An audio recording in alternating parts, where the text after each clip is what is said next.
மறுநாள் காயில்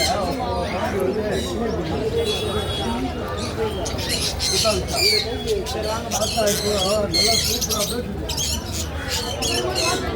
என்ன பேசுங்க நீ வெளியே போகிற கூட எவ்வளோ போகிறீங்க வீட்டில் இருக்குது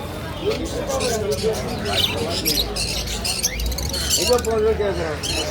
ஒரு கனி ஒல்ல பூண்டுக்குது